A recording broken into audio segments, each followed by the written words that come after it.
The Toyota Hilux has been on sale since 2015 in Australia, and in that time, it's made a habit of regularly dispatching its rivals one after the other in the sales charts. And that's despite those competitors being newer and some may argue better than the Hilux in certain areas. So how have they done it? Well, I think it's down to two separate things.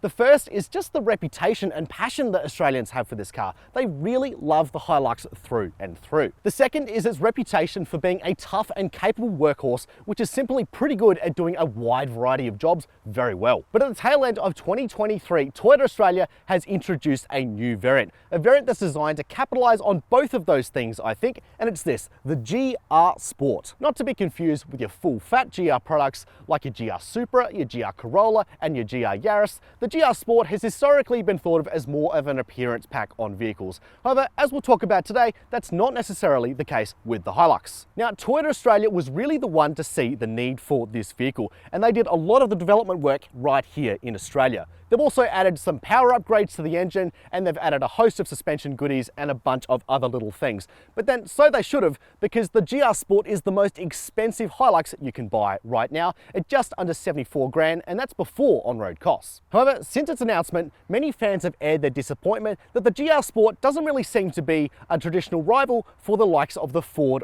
Ranger Raptor. However, you'll notice that the GR Sport is significantly cheaper than a Ranger Raptor, and it has a similar mission in mind. It's designed to go quickly on and off the road, while also not compromising its 3.5-ton towing capacity. Now, we attended the launch of the Hilux GR Sport, and in that time, Toyota really wasn't afraid to put it through its paces. We went on some fast bitumen roads, some fast dirt roads, and we also did some technical off-roading, and finally we towed a 3.1-ton caravan behind it to see how that extra power really shapes up when you're on the move. However, since then, we've taken this car home and we've lived with it for a few days to really see what it's like to live with, because a lot of people will drive this every single day. Now, before we get started on today's video, don't forget to like, subscribe, and comment down below if you want to see more content like this. Chasing cars, honest reviews of your next car. Brought to you by Tailgate. As the flagship, the GR Sport essentially takes the role of the old Rugged X, which you guys might remember. However, this one takes strong inspiration from Toyota's Dakar racing car, which has been tearing up that desert race for years now. And you can see the inspiration in the design is pretty clear. So first of all, we've got this nice Toyota lettering across the front. I really like that personally. But we've also got this 20mm thick skid plate here. It's built to do business, and I think it looks pretty good too. Now, we don't normally think of utes as being all that aerodynamic, but Toyota designers have also put in some work here. On these bulging wheel arches here, we have a little bit of flow through for the air to go through. Now that kind of continues on to the 17-inch wheels here, which I personally not a huge fan of the design, but I do like saving me some money. And that's another interesting part of the GR Sport Hilux, is that this is actually one of the most economical versions of the ute out there at 8.1 litres per 100 Ks. However, we'll see how that goes later on with our week of testing. So that's how it looks, but what about how it drives? So Toyota has taken the 2.8 litre turbo diesel that we've seen in this car for many years, and they've boosted the outputs to 165 kilowatts and 550 newton meters of torque. Pretty decent outputs for a 4-pod. They've also done quite a bit of work to the suspension. They've tweaked the suspension front and rear. They've got KYB monotube dampers, and we've also got some 4-wheel disc brakes, which is pretty nice to see. As a part of those suspension changes, we've seen a 15mm lift applied, which is certainly very nice, and they've also removed the rear sway bar to give greater articulation. Now, interestingly, like the Rogue, this one has a wider track, 135mm wider at the front and 155mm wider at the rear, and that has really aided some of the stability of this car, as we'll talk about later on. Now, along with that front skid plate, Toyota has also fitted these rock sliders here, which kind of double as side steps, but you'll see that even with my really skinny foot, not a lot of it actually makes it onto the step. So if you've got big boots, you're gonna have to be careful. Now, I think you'd be pretty hard pressed to find an Aussie in this country which doesn't know what the inside of a Hilux looks like. But for those of you who don't, look, pretty much it's the same in the GR Sport. Starting with the fundamentals, we've got a nice leather steering wheel here. It feels good in the hand, and we've got some very useful buttons here. Visibility is also pretty good out here. We've got some reasonably big mirrors, which is great for towing, though you'll also probably want some extensions. In terms of the seat, look, this is essentially the same design that you'll find in the rest of the Hilux range, but it's had a little bit of modification. Mainly, it's got some steeper bolsters on here to try and just keep you in the seat a little bit more, which is very much appreciated, and it's certainly been very effective at holding me in place during some challenging driving conditions. However, one thing I will note is a little bit odd about the seats is the use of leather and suede. Now, this is a bit of a combination that we see with a lot of GR branded products. However, I don't think it's a good fit for the Hilux. Mainly, look, if you're gonna go get muddy, you're gonna really take this off-road and see what it can do. I don't think that suede is gonna be the best material for that. It's probably gonna get nasty pretty quickly.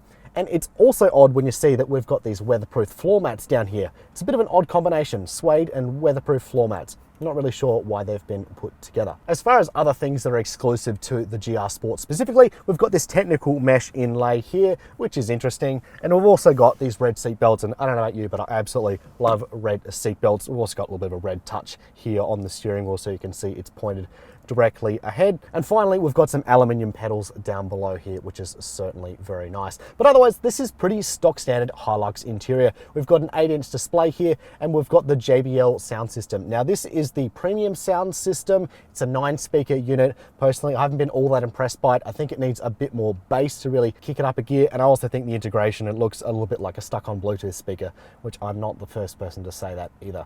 So look, all in all, this is an interior which is quite functional, if perhaps there is still some room for improvement. In terms of what's missing, look, it's not really a whole lot. It would have been nice to see some power adjustment on the passenger side seat. We've got it on the driver's seat, of course. It also would have been nice to see a wireless phone charger, but we do have some other amenities which are quite nice, like dual zone climate control and heated seats. Love me some heated seats. So all in all, look, it's a pretty functional interior with a little bit of room for improvement, but that's enough for the front. Let's jump in the back. In the back seat here, it's a tale of classic dual cab, and that is not particularly great and it's not particularly terrible either. Look, I've got a little bit of room in front of my own driving position here, and my knees are reasonably comfortable, if not the best in the world. However, we do have a good amount of shape carved into the seats. It's not just simply a flat bench. However, the center person here certainly does miss out on that aspect. We do have a few amenities which I do like though. Rear air vents, that's an absolute must have, and we've got the kangaroo pouch here on either side of the seats. We don't have any USB charging points, and your bottle holder in the door here is a little bit small, but it does the job. In terms of outright visibility, look, if you've got some car sick kids or car sick adults even, they're gonna really appreciate those air vents, as I said, and the visibility out, look, it's pretty good. However, there's one feature of this back seat which really adds to the practicality, and we're gonna have a look at that now. So I'm standing outside of the car now because I want to show you a little bit of a trick that the Hilux has up its sleeve.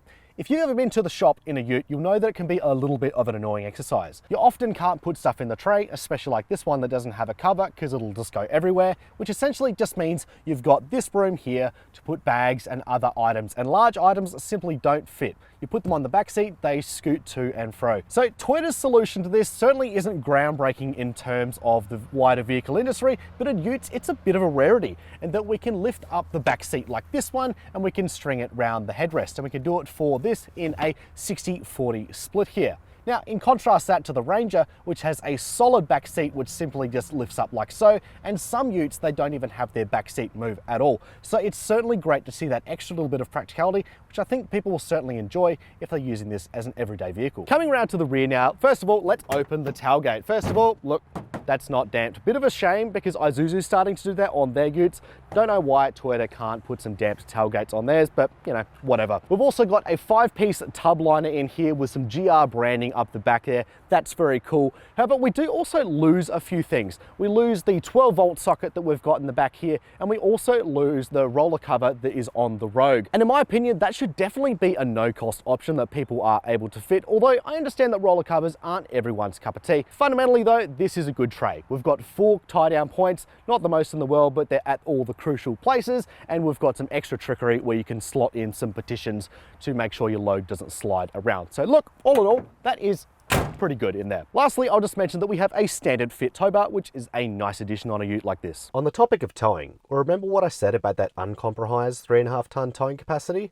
The towing capacity might indeed be uncompromised, but the payload certainly is. With all its extra equipment, the GR Sport weighs an extra 220 kilograms more than an SR5 dual cab, but has the GCM of the lighter SR5 at 5,850 kilograms. That means that once you subtract the 3.5 ton trailer and the weight of the ute, you're only left with an 80 kilo payload if you want to remain under the legal limit. The driver and the passengers are included in the payload, so if you weigh more than 80 kilos or you want to carry anything or anyone with you while towing 3.5 tons, you would technically be over the vehicle's legal weight limits. Let's talk now about running costs. Toyota has its standard 5-year unlimited kilometre warranty on the Hilux, just like it does with every other vehicle. However, one thing I will note is the service intervals. They're pretty short, both in terms of time and length. They're every 6 months or 10,000 kilometres. And on a long trip, that's going to be a little bit of a nuisance. Now, Toyota caps the price over 3 years, and in that time, you can expect to pay $1,740. In terms of how much fuel you're going to use,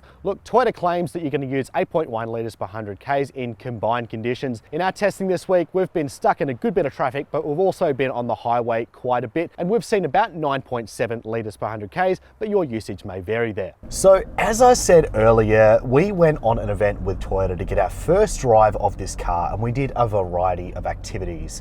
We did some off-road stuff, both slow and fast. We also did some towing, and we did some quicker stuff on the tarmac.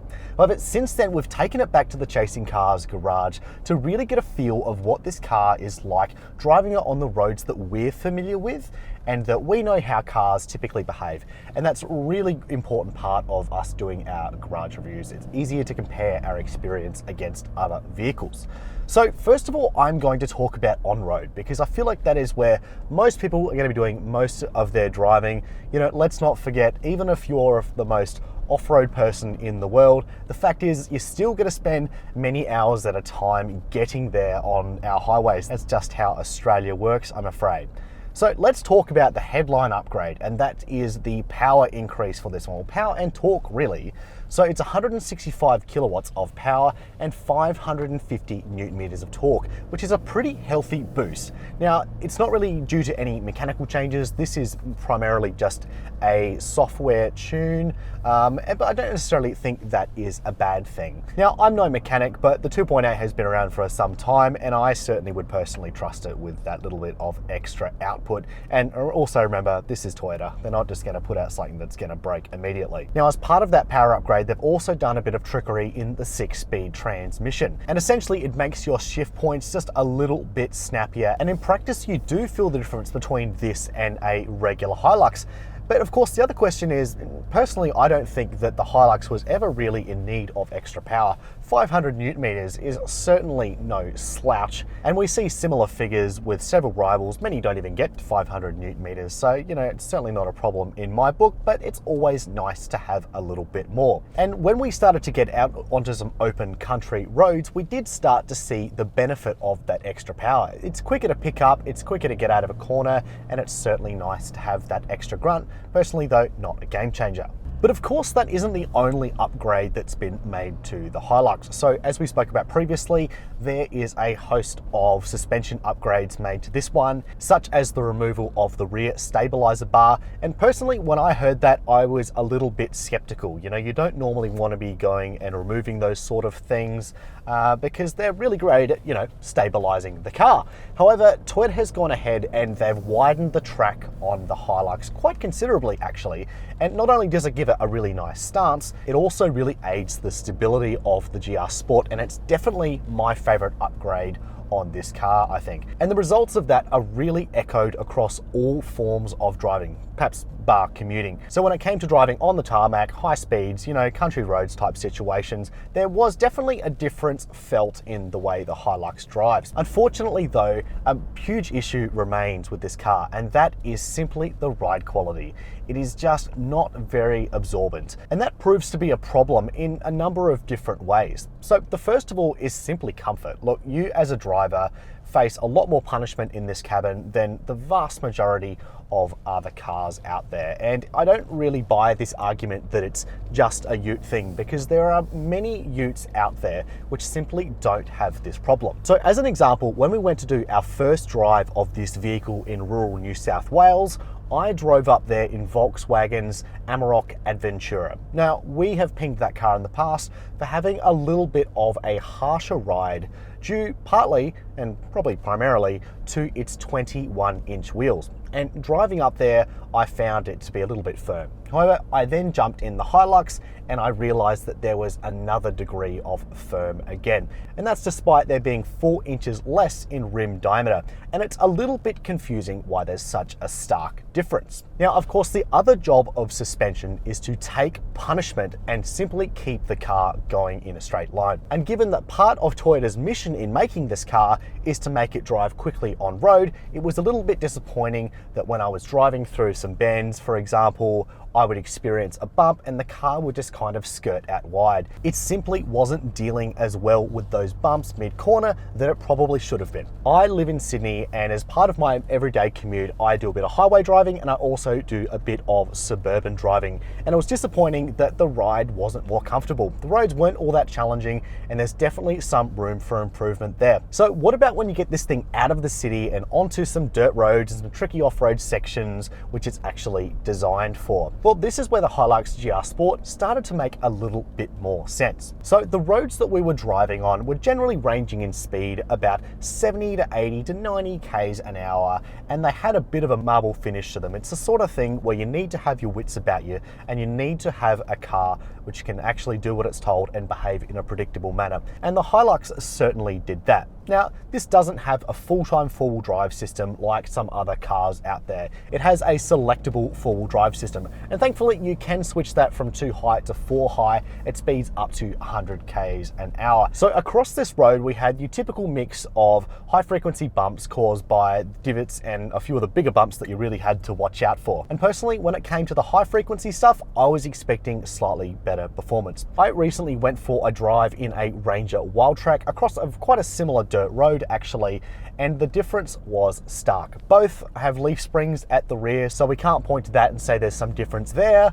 But yeah, I was certainly expecting a little bit better performance, though I will say that this feels a little bit better than some other Hiluxes I've driven in those settings. A big positive though came with the control. The wider stance of this vehicle really does give you stability in all areas, and that was certainly a big one. But what about when you start to slow down and you get into the more technical off-road stuff? I'm talking about your big hills, your wombat holes, you're starting to get wheels in the air and you have to be paying attention.